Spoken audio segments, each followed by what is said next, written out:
na invité na biso Yami Balé to représenter les sous-sautés pour bomona kaye boyebiye ezali bongo maître Jean-Pierre Manzolo yazali maître spirituel na bango neto omera bongo kolekisa ngonga eye to solola makambo etali ba angelu ba ange to koyokaka ba ange bazali ba kozalaka te lelo na ba invité na biso neto koyeba soki ba ange bazalaka tina na bango nini litomba na bango nini lolenge nini bango basalaka nyonso wana to koyeba yango na ba invité na biso babale ndenge na otikoloba prophète Placide Massessé na maître spirituel Jean-Pierre Manzolo.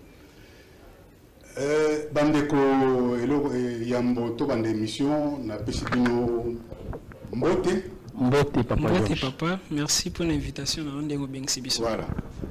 Muto na ngami na to bisa bandeko ya liboso na lingaki na yeba na ba o nyonso baza ko landa biso est-ce que ba ange to ba angelo bazalaka.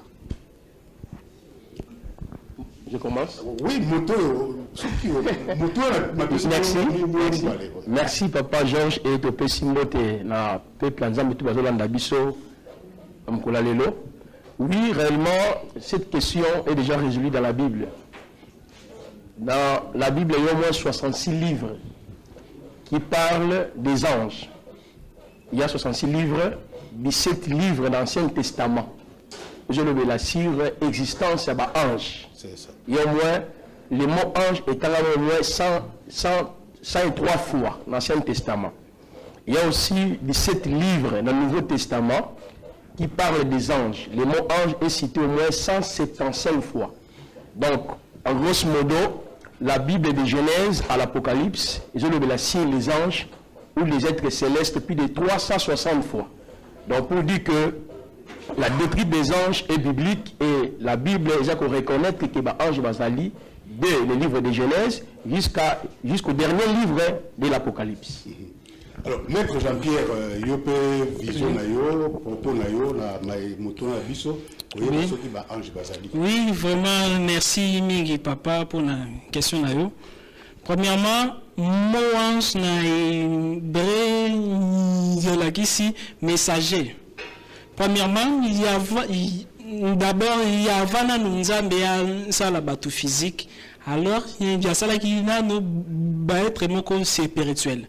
Alors, parmi d'être spirituel, il y a en général.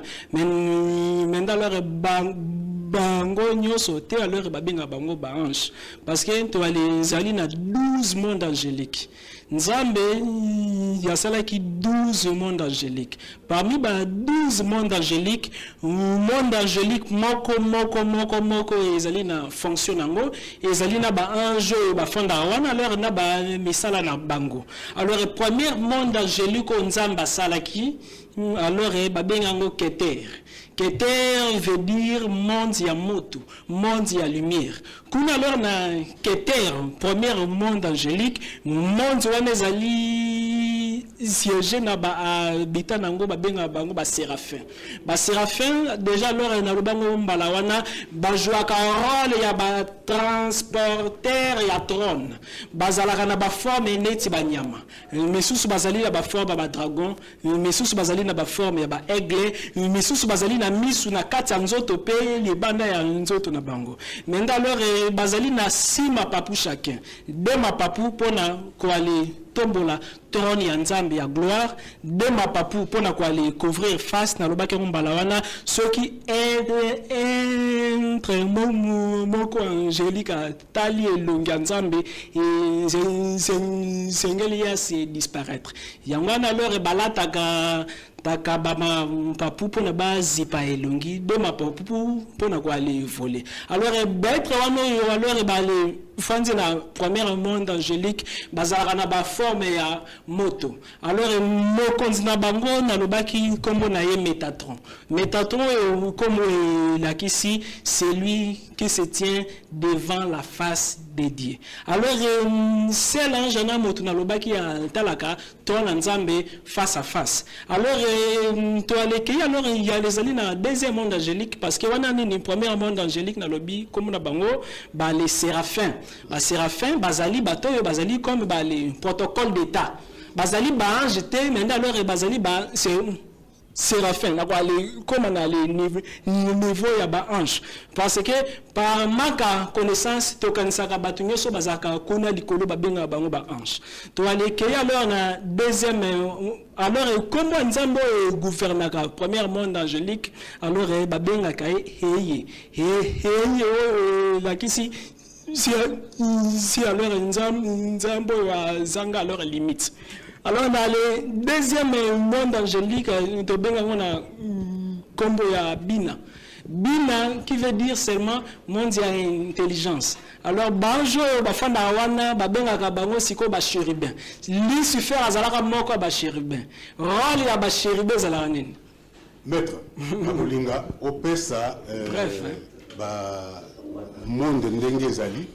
Misala na bango na kasi to komela parce que na moni bandi ko pesa pe misala na bango. Tanga la monde boye, monde boye, na boye, est-ce que comme na misala. Ok. Papa Roger, s'il vous plaît, avant que la deuxième papa Georges, pardon. Non, non, si c'était, moi ninga tire la gueule. Il faut rectifier le moment de si c'est un c'est le pays. On peut se parler. Voilà. On peut se parler. On a retiré le babou tout. Donc, si on va le PC, si c'est un union. Non, moi je croyais que c'est l'introduction pour ne pas entrer dans la profondeur. Mais alors, tu es allé en profondeur, tu es allé à l'école. Alors, le problème est ça. Deuxième monde angélique, il y a combo la Bina.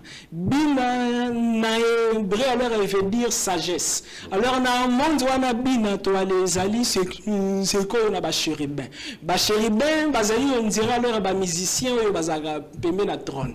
Puis alors, Bazali, la source. Comme la Moussala na Bango. Il faut savoir que Bazali na monde, tout l'équipe. Ça va alors être les alliés na ba chérubin, tous alliés na ba trône, ou to beng bango alors ba 24 VA, ba fin na troisième monde angélique. Après si malon to sauter ce côté à question na yo, ba ange. Ba ange ba fani na 9e monde angélique. Ba benga na hébreu Yesod. Yesod veut dire fondement. Alors na monde wana chef na ba wazali Gabriel. Nde siko malak soit na hébreu veut dire messager. Ange wana bazalaka kaka pour na message. Message tandis que archange bazalaka pour na combat. Donc ange bazali coexister parce que na Bible prophète a lobi nini to les ali na dans des livres yo ya simba kana les bouquins na yo ezali incomplet. Tandis que ce qui est vrai alors ezali nini. Bible ezali seulement morceau parce que souvenons-nous, verset belé na livre belé catholique sangisa ngo na kati ya Bible télé. Le mot alors la Bible veut dire bibliothèque. Alors toi les amis alors na livre belé les sangisa té parce que tant alors banaki ko aller recruter parce que kala juif na période ba moyen âge banaki ko aller comment na nino alors na rouleau si malonga alors na concile moko salama ki sangisa ka livre parmi alors livre on les allait alors na livre secret il fallait pas alors sangisa pourquoi religion chrétienne étant yaki nana en Afrique yaki pour na kaka ko aller coloniser yango na leur les bomba ki secret belé. Voilà un peu pour aller rectifier pour na nombre lobby à la Bible il y a les alliés fausses c'est parce que les alliés même au-delà de ça parce que évangile est notre même les alliés. D'accord. Prophète Placide. Oui. Il y a motela tout la motela mususu na maye maître à lobby yo zali na nini ya ko. Bon, ma maître à lobby naza d'accord na ngoté parce que moi je suis un évangélique. Un évangélique veut dire ma foi est dans la Bible. Ange azotanga wana alors lokolo ezoloba oui foi na yozali la Bible nazoki c'était azoloba ezali na Bible te oui nazoki ne place ba livre ni azali nazoki ne malema répondre à ma question. C'est bon. Il dit que le gouvernement c'est parce que lorsqu'on dit angélologie angelos en grec qui veut dire messager envoyé malak c'est en hébreu qui veut dire aussi messager envoyé parce que Bible comment en hébreu et comment en grec, une partie à baptême na araméen. Ok, lorsqu'on parle des mots ange en hébreu, il faut vérifier, il y a malak. Dans la traduction en français qui veut dire messager. Et puis, dans le grec, dans le Nouveau Testament, c'est angelos. C'est ainsi qu'on parle d'angélologie. Voilà. C'est pour dire, classification de la PSI, il y a les trônes, il y a tout. La Bible les a fondés. 12 mondes. Oui, après ces 12 mondes, la Bible les a fondés. Sur ces inspirations des Awapi. Parce que nous, étant des chrétiens, notre foi est dans la Bible. Alors, à part la Bible, parce que nous avons à mélanger débat. Si on veut débattre ici la bibliographie, nous allons parler ici l'origine de la Bible et des livres d'hétéro-canoniques. Voilà, c'est là où c'est là où on a tiré exemple, il y a des livres tels que des Enoch. Quand tu lis de tels livres, ça va bien gouvernement, ange, archange, et tout. Il y a des livres comme Maccabée, des livres Ébélé, des livres apocryphes. Les livres bibliques. Oui, ce sont des livres où les auteurs bibliques rejettent parce qu'il y a des pensées humaines, il n'y avait pas l'inspiration de Dieu. Dieu s'est servi au moins, plus ou moins, parce qu'en théologie, il y a un débat. Il y en a qui disent 42 écrivains, il y en a qui disent 62 écrivains pour ensembler la Bible. Voilà pourquoi j'ai dit que si on veut débattre, si la bibliographie, c'est un autre débat. Parce que, de Genèse à l'Apocalypse, il n'y a aucune écriture qui soutient ce qu'il est en train de dire. Il y en a. Oui, à vous démontrer là, si vous allez là, voilà, on va. Amen. Mais dans la Bible, je répète, il y a 17 livres qui parlent des anges dans l'Ancien Testament. Il y a aussi 17 livres qui parlent des anges dans le Nouveau Testament. Là où on a parlé des anges, on ne trouve jamais Métatron. Métatron? Non, oui, Métatron, bien sûr. Ce sont les noms des anges qui sont dans la Kabbale juive. Voilà, ou soit dans le livre Enoch, tu vas trouver les noms de ces anges-là. Enoch, c'est un livre, par exemple, un livre apocryphe. Oui, parmi les livres apocryphes, il y a des testaments d'Adam. Non, écoutez, si ces livres ont été refusés par rapport à l'origine, à l'authenticité, voilà pourquoi je dis que si les mecs avaient un débat sur la bibliographie, donc on revenait sur l'origine de la Bible. Refuser la Bible parce qu'il y avait d'autres écrivains comme l'origine de la Bible qui clarté. C'est ainsi qu'on avait le juif lorsqu'on a rassemblé les 60 livres, les canons. Non, là, non, je connais toute l'histoire de l'église. L'histoire de l'église, bien, bibliographie. Non, la première personne, non.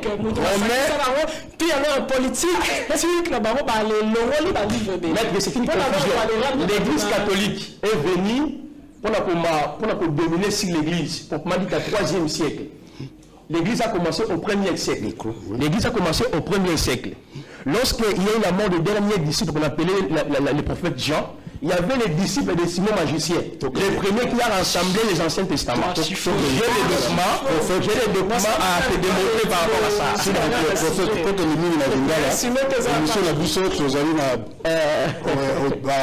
Téléspectateurs, oui, papa Georges, c'est pour dire que comment un jour est précis. Organisation ce n'est pas dans la Bible. Parce que lorsqu'on dit l'angélologie ou l'angéologie, c'est le gouvernement céleste. Là, on parle de l'origine des anges, leur nom, leur mode opératoire, leur mission. C'est ainsi que moi, étant que bibliste, donc je défends ce que la parole nous dit ici, la doctrine des anges. Même le nom de d'autres anges appellent la Bible les athées. Dans la Bible, il y a, écoutez, dans la Bible, il y a des noms des anges au bazar nommés. On parle, entre autres, on parle, si on va mettre, si les retard pour s'exprimer, voilà. On parle de Genèse à l'Apocalypse, les noms d'anges au bazar nommés. On parle de Gabriel. On parle de Archange Michael. Archange Michael, dans le Nouveau Testament, dans Jude 9, même l'Apocalypse, le mot archange veut dire chef des anges. Ok? Seulement dans le livre de Daniel 10, le mot archange, vérifiez ça en hébreu, veut dire chef. Même quand tu lis dans l'Apocalypse chapitre 12, le verset, je crois, 6, on dit l'un des principautés chefs. Le mot archange veut dire chef. Alors, j'ai dit dans la Bible, les noms, il y a anges nommés, comme ange guerrier, archange, il n'y a qu'un seul archange qui est nommé. Mais seulement dans Daniel chapitre 10, les versets 13 à 21, on parle de l'un des principautés chefs. Nous croyons qu'il y a plusieurs archanges, mais qui ne sont pas nommés. Mais dans le livre, on met besoin de citer, tu trouveras les noms de ces anges-là qui sont nommés. Moi, étant que bibliste, je crois à ce que la Bible n'est pas d'autres livres. Voilà, c'est quoi prophète Placide. Au lobby, ange, monsieur Bazali, mais Bazali, Batangi, comme la bangote, Bazali, selon vous, selon la Bible. Voilà. Mon dit, papa Georges, la rébellion a eu lieu dans les ciels. Lorsque le diable a été précipité, parce qu'il a parlé des mondes là, tout consort, ça ce n'est pas fondé dans la Bible. Dans la Bible, on parle de cieux et de cieux. S'il vous plaît. Voilà. La Bible, par exemple, la Bible sur le troisième ciel, on nous parle des cieux et des cieux, on nous parle des saints, on nous parle du ciel. Moi, si je vais entrer dans la connaissance, je connais toutes ces connaissances. J'en connais mieux. D'ailleurs, comment expliquer? C'est ainsi que j'ai écrit tout un livre sur l'angélologie biblique face à la Kabbale juive. Dans mon livre, j'ai cité tous les noms de ces anges, les rôles, leur origine, parce que ce sont des enseignements ésotériques. Donc, ce sont des enseignements occultes. Pour moi, là répondre, là, ça la calme, parce que vous avez éclairé l'opinion. Pour répondre, papa Georges, de Genèse à l'Apocalypse, nous allons à Gabriel, à Zakaka Moko, au bout de l'Ibiso. Ok? Nous allons à Archange, Michael, dans singulier, dans le Nouveau Testament. Sauf na répété bien, dans Daniel chapitre 10, le verset 13 à 21, on dit l'un des principautés chefs. On a des chérubins. On a des séraphins, il y a aussi ce qu'on appelle l'ange de l'éternel, et puis il y a des myriades d'anges. À part maintenant, bazan nommé dans la Bible. Et puis tous ces anges-là sont sous la prérogative de Dieu. Cela veut dire qu'aucun homme ne peut être en contact avec de tels anges, de tels esprits. C'est Dieu seul qui les contrôle. Voilà un peu ce qu'il met. Merci bien, papa Georges Bois de Tigre, on a fait temps, alors répondre à épingler quelques zones d'ombre. Les mots Kabbale juif. Ngai alors ils allaient espérer na Kabbale juif. Yoka. Bon,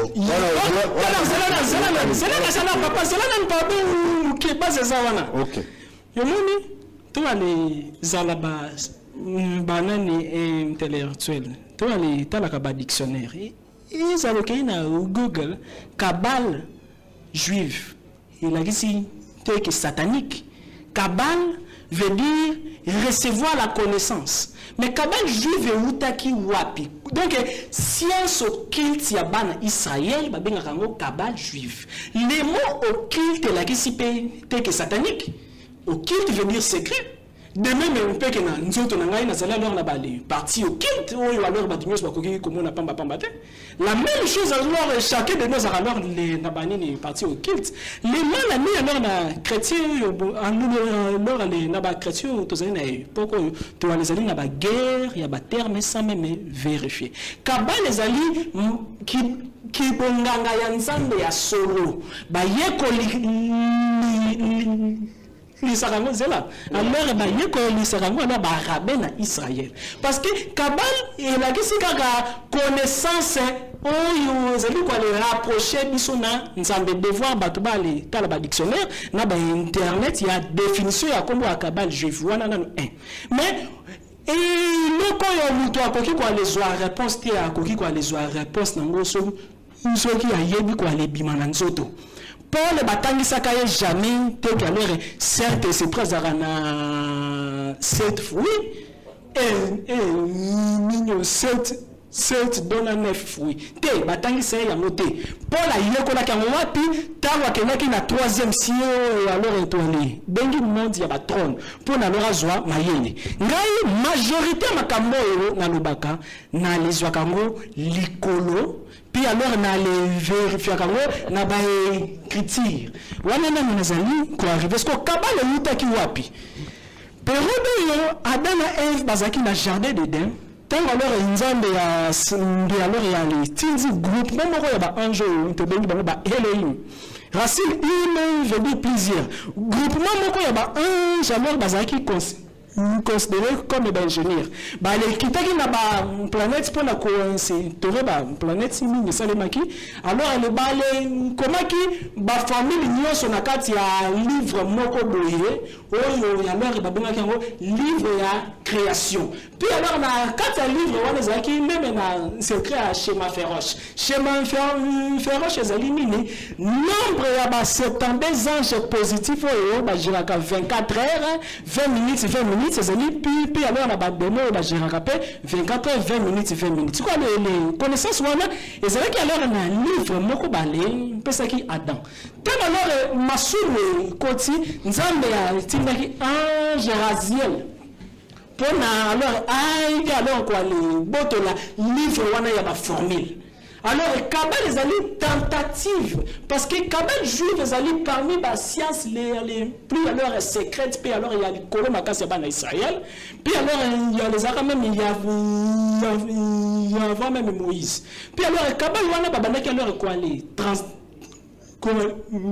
les communicants de bouche à oreille, babanaka jamais alors quoi les comango. L'initiation n'a pas bandaki quoi les ça le grand prêtre Melchisédek. Alors lorsque notre prophète, qui s'estime comme serviteur de Dieu, puis alors il y a alors quoi le mieux Kabbalah, ça me fait alors mal. Pourquoi? Bible les alliés symbiose ya Kabbalah juif, yoka. Bible les alliés n'a pas code parce qu'il y a les alliés alors la science moro na Kabbalah juif alors babanga ngo gematria. Grâce à gematria, mon baroki alors quoi le bimis. Donc alors grâce à gematria baroki alors quoi le bimis ça va secret et batami na kombo moko. Maintenant kombo ya nzambe Yahweh veut dire lettre des êtres. Tandis que alors, toi les alliés alors les 4 lettres na hébreu Yahweh. Toi les alliés na Yod, He, Vo, He. Tous les 4 lettres wana ceux qui alors les combinant na grec bako bengo tétragrammaton les 4 lettres ya kombo nzambe grâce à kombo wana ba kombo ba Adonai ebimi na kati. Wana zali ni conséquence Kabbalah juif. Kombo ba Elohim. Kombo nyonso nzambe ba calculango grâce à science mystique ba bingo gematria. Mais lorsque le prophète tanga semble la rabato Adonai Jéhovah même il y a des sources na moté. C'est comme un mwana zali kwa le finga nani mwana ngula zali kwa le finga maman zolo mulai mwana zela soki okomi okwa comprendre que moi alors les sources ya connaissance aux amants lelo ezali secrète parce que alors makambo nzambe leki même kibondoki na bondoki makambo nzambe leki même magie na kibongajiz magizela mais on a les tikela ki auteur tikela donc c'est des fois on a beaucoup de choses à la fois non quand je vais aller positif dictionnaire je dois les démontrer le contraire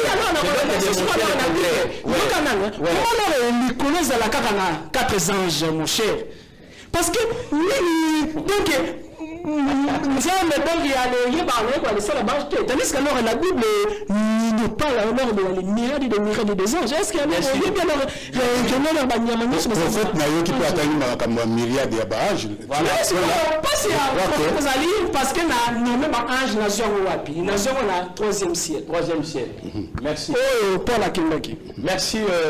On a la chance de s'adresser à l'église corps du Christ. Maître, il s'appelle Maître Avantar. D'abord, Avatar. Voilà. Il s'est dit qu'il est maître. Mais moi, je parle tant qu'un prophète et tant qu'un ministre établi dans l'église corps du Christ. La différence avec le maître est dans ce qu'on appelle en théologie, la théologie libérale. La théologie libérale, ils allaient genre la théologie et croyaient que la Bible était comme la parole de Dieu. Écoutez, maître, tu es libre pour répondre à la souka. À part la Bible, il y a d'autres livres annexes et zali. Alors, bien, la livre, nous sommes la cathédrale, et ça, la livre, nous sommes voilà. C'est ainsi que je dis qu'on appelle ça les livres apocryphes ou hétéro-canoniques. Oui, dans ça qu'on explique, maître, ça la calme. Je reviens sur Kabbalah parce qu'il y a des vraiment me mêler à la fois. Notre souci, c'est d'orienter l'église. Pourquoi? Non, mais oui, ok. On a expliqué que je comprends l'émission. Si parce que j'ai un débat sur la bibliographie. je suis prêt. Bibliographie, Tolobaki, Tokolobela. La Bible et notre livre. Voilà. Parce que notre débat aussi, c'est ça qu'on a engagé comme bibliographie. Il y a un moment, à des fois, tous allez dans la même courant et pourquoi. Lui, à part la Bible, il croit aussi aux d'autres livres. Puis alors, on va voyager à ça. Tu peux répondre de mettre. Expliquer. Il dit ceci que la Kabbale a commencé avec Adam, il y avait des anges, des Elohim. Je dis ceci. Ce n'est pas que Maître est parti dans la 3e ciel pour recevoir ce qu'il est en train de dire. D'abord, c'est faux. Si vous tapez sur Google les livres de Noche ou la mythologie, on explique tout ce qu'il est en train de dire. Écoutez, maître, écoutez. Parce qu'on ne peut jamais. Non, maître, non, le bas. Non, ça s'exprimer. Il n'y a rien. Il y a Sikao Zoloba. Moi, j'ai dit c'est mon train de maître, mais laisse-moi d'abord s'exprimer. Makambolobi, Kabbale, ça a commencé avec Adam. Moi aussi, j'étais initié dans la Kabbale juive. Je connais mieux la Kabbale juive. Une partie. Laisse-moi d'abord s'exprimer, maître. Ok? Parce que nous avons le temps que ministre de la parole pour aider l'église du Seigneur.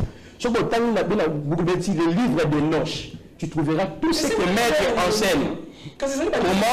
Ah, maître, est-ce qu'il n'a pas beaucoup avancé? C'est comme si on n'est pas la vérité, mais pas la vérité. Quelle vérité? Parce que toi, tu as dit que tu étais la 3e ciel. La 3e ciel, et qu'on a la connaissance. La connaissance, mais est-ce qu'on a sur tes connaissances, il n'y a rien de nouveau. Il y a Internet aujourd'hui, les gens peuvent entrer. Tu verras tout ce que tu enseignes. Moi, j'ai autant la mettre. Toutes ces vidéos. Il n'y a rien, il y a spécial à Zoloba. Il peut nous expliquer qu'est-ce que dit 3e ciel. Je reviens ici la Kabbale juive. Par rapport à la Kabbale juive, il y a plusieurs interprétations. Parce que Kabbala qui veut dire transmission, réception.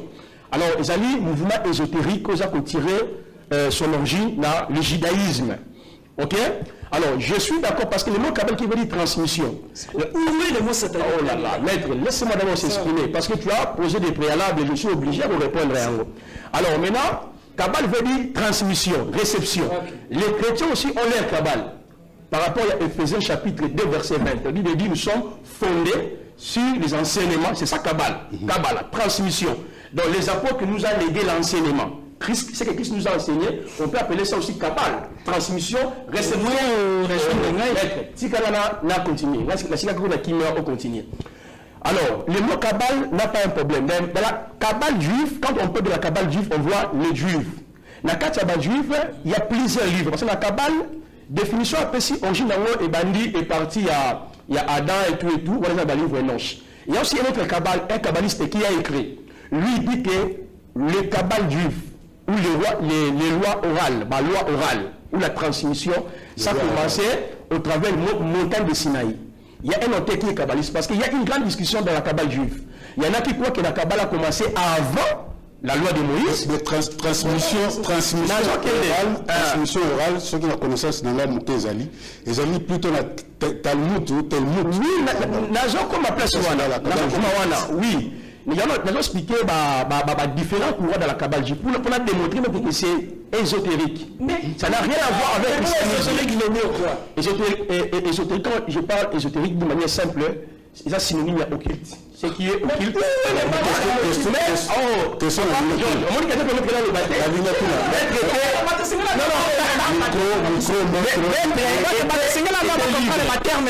Ésotérique, ésotérique, s'il vous plaît. C'est synonyme à occulte.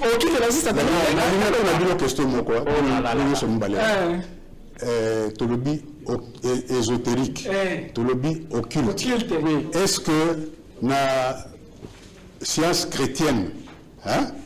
Est-ce que occultisme est réalité? Tous les aspect partie il y a Bible ésotérique, occulte.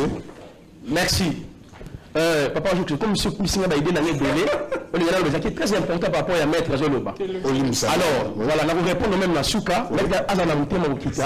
Moi, je le respecte, je sais qu'il a la connaissance. Tout ça, et ça, comme nous, comme Moïse, n'a pas pharaon.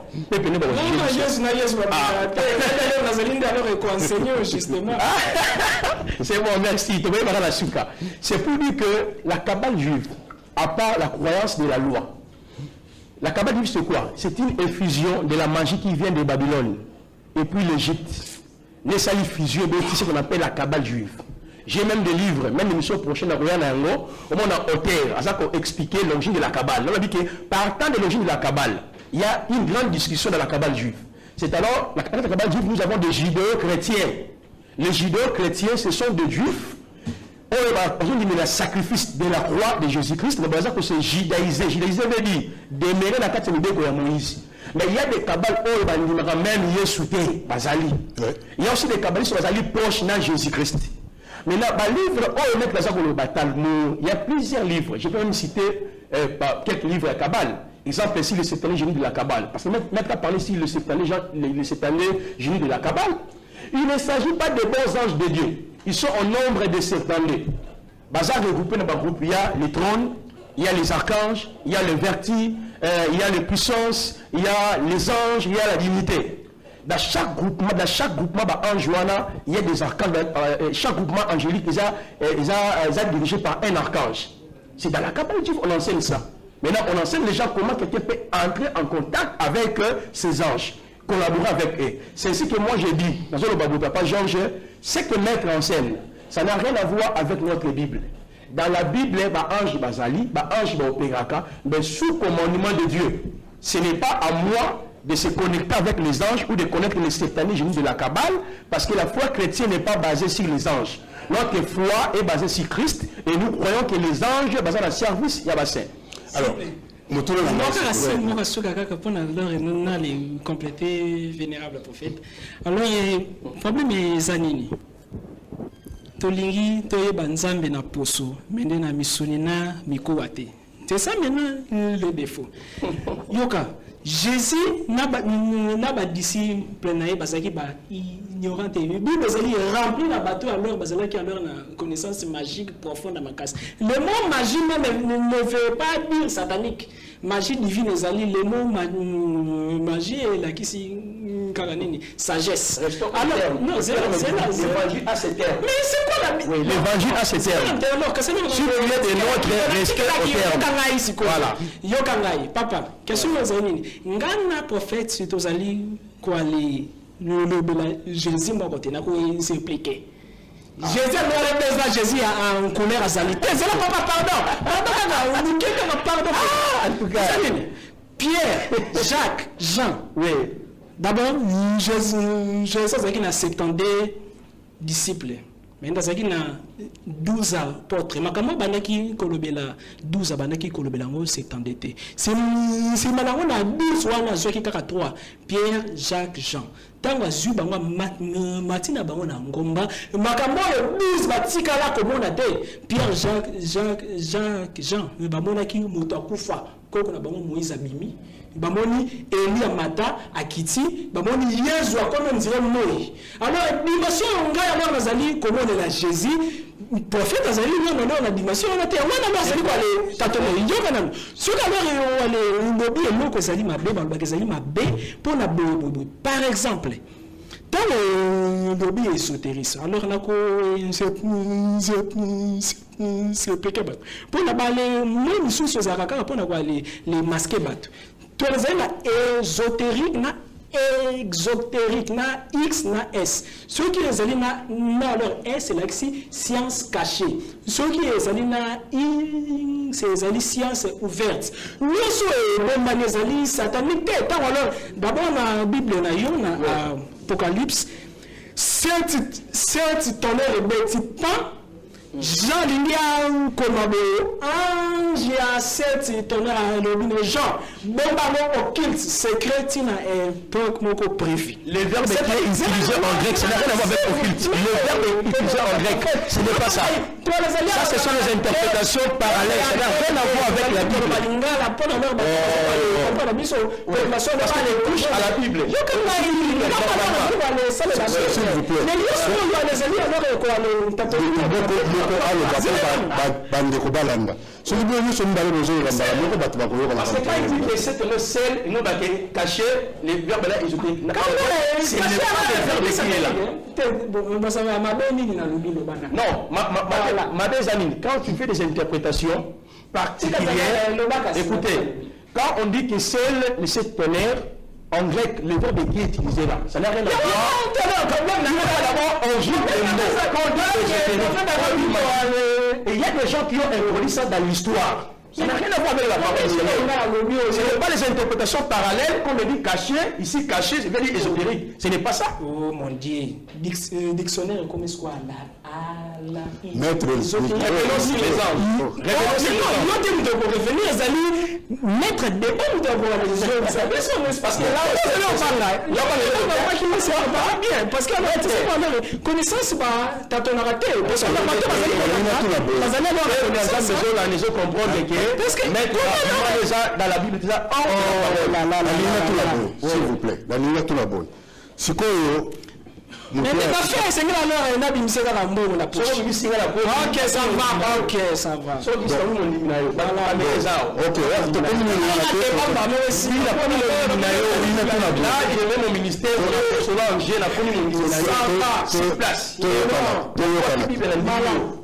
s'il vous plaît. C'est quoi le mouton à la ligne tout la Bible, Zali Boya? Nous sommes balais. Biso bateau. Tokoki kimela et pas ba je vous conseille la bango basa ya biso bosenga na biso posa na biso tote to ezali kaka nzambe nde mutakoki kosala na ba angelo. Merci. Hébreux chapitre 1 verset 13 à 14. Bani bali misara pour na mona ba terme monsieur en français eza ba mon belé eza mina mikizo na mona langue wana. Alors Hébreux chapitre 1 verset 13 14 le dit ne sont-ils pas tous des esprits au service de Dieu? Moi j'avais dit au début je crois au ministère des anges. Dans leur ministère, il y a la délivrance. Les anges, par exemple, pas révéler biso dans le balanzam. Par exemple, on va fortifier biso. Par exemple, on va talisa biso. Mais la Bible peut pas principe. Dans le monde opératoire des anges, il y a deux principes clés. Un, nous n'avons pas affaire avec les anges. Dans le sens, si j'ai un problème, d'invoquer tel ange. Si j'ai un problème, d'appeler tel ange. Non, nous avons affaire avec Christ. C'est Dieu lui-même dans son administration. Il sait que mon fils a souffert, n'a pas tel ange. Tel ange. Mais ce n'est pas à moi. Parce que dans la nouvelle alliance, s'il vous plaît, papa, pour la citer, dans la nouvelle alliance, il est question de la foi. Quand on a la foi, la Bible dit quiconque invoquera le nom du Seigneur sera sauvé. Jésus est notre maître. Matthieu 26, verset 53, devant Ponce Pilate. Il n'a jamais appelé les anges, sa foi était vers l'éternel. Jésus n'a Gethsémani. Au moment où il voyait sa mort, Jésus n'a jamais appelé Uriel, Aziel, Michael, Gabriel, non. Sa foi était vers Dieu, Dieu a libéré les anges. Pour citer, même les apôtres de Jésus-Christ, parce que moi je crois que je suis le fruit du ministère des apôtres. Tout le monde dit, l'apôtre à Jésus-Christ, aucun apôtre a invoqué les anges. Aucun apôtre a adoré les anges. Aucun apôtre a adressé la prière des anges. Les gens qui invoquent, qui adorent les anges, ce sont des enseignements hérétiques, des doctrines des démons. Ce sont les démons qu'on va se révéler par Batou. C'est la vraie doctrine des anges. Merci beaucoup. Vraiment, alors, on a choqué, qu'on imagine que... Alors, parce que les gens sont milités, on répond à la question, il y a un prophète qui répond. Oui, merci papa. Et effectivement, Barange basé dans service na biso. Donc on va aller commander bango. Parce que chacun de nous a un ange gardien. Dans le livre ya Herzod, Nzamba zali kolobana bana Israël, tala na tie angelo liboso na yo. Voilà. Bona kwa le memayo na nzelo esengeli okoma. Keba soki yo ki ete ngai Nzambe na kotele memayo. Amen. Muto alors na kati na ye alors yazali na 4 anges. Parce que choka prophète Stanine, Maramo Nazali, Kolobazali, ou à les suites, une situation, un moté bimi wapi. Tandis que Yokanganan, parce que l'heure n'a les c'est qu'il a eu autant. Toi, les allées leur n'a ange physique, toi, les allées n'a ange mental, toi, les allées n'a ange astral, toi, les allées n'a ange médiateur. Ange physique à Zalawana pour la protection physique n'a pas 6e sens. Supposons. Yo allez fandi boyer, dès que on allait l'eau alors place au boyer, mais quoi? Soit tu vas tellement la place dès que le mot de voiture est quoi. Alors ben fait la base est visible. On les a dit ange physique. Pour encore comme na yezali facile déjà leur livre bima ba makambo belé grâce à date sa naissance na yo. Maintenant leur toi les amis c'est quoi leur na ange médiateur. Ange yo Il y a une prière na biso amemiango e pa ya nzambe azu alors grâce a yeye na awa bange bazali on alors ba officier intermédiaire entre Dieu et nous. Même Jésus, papa, s'il vous plaît, même Jésus a celle là qui va ange. La Bible dit que s'il vous plaît, alors que c'est un gouvernement, alors la Bible dit ceci. Parce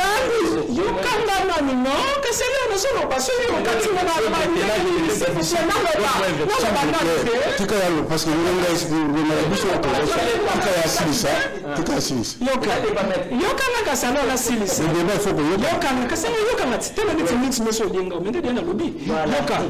la Bible dit Jésus a jeûné 40 jours.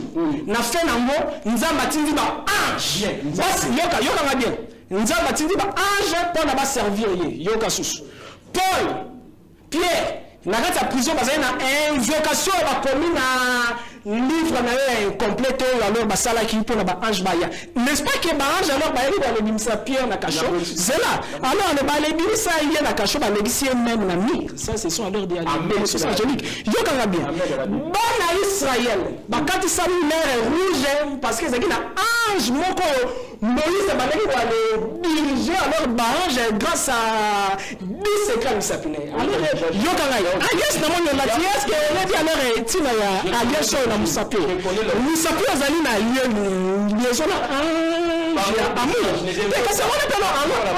Puis alors azali pour expliquer que les yo les amis alors ko le bamakamusa même ko ali yeba quintessence nango. Alors Moïse alors donc alors bange na service à bananzande ba les ali li trop obligé même le Saint-Esprit ni tant alors yaki na les katia sénat bange va continuer qui toujours opération. C'est comme alors jamais alors le président a connu les armées. Généralement azanga armée, il y a les années les sous le général de même alors le biso na nzambe to les années alors les princes. Prince, ceux qui va aller tindé na voyage, ba tinda ke na escorte à la garde corps. Alors on se dit pour aller lier alors le président c'est ba ange. C'est comme alors les années alors je n'aime pas nier. Ceux qui même magicien, yoka ngana na tika na yotan.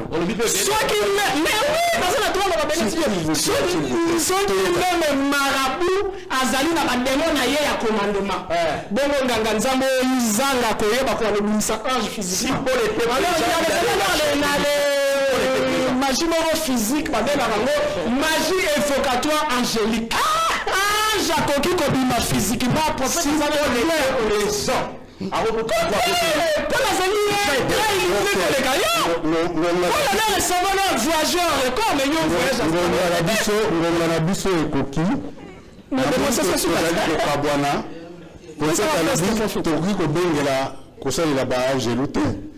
Maître Jean-Pierre Alobi, tu vois que ça est là-bas, Angelou, n'a évité ce qui nous a marqué dans le sous pour continuer l'émission Mbalayasima. Na lelo, tu as dit que Soukawa, vous avez dit que c'est la démonstration. Prophète, je suis d'accord avec ça, mais j'aimerais d'abord expliquer quelques préalables. Et puis, nous avons ça la démonstration. Ce qui a sali en bon non, ce qui a sali en bon bimi. Je mets mon apostolat en Jésus qui m'est à Paris. Si cet argent sort, je deviens son disciple.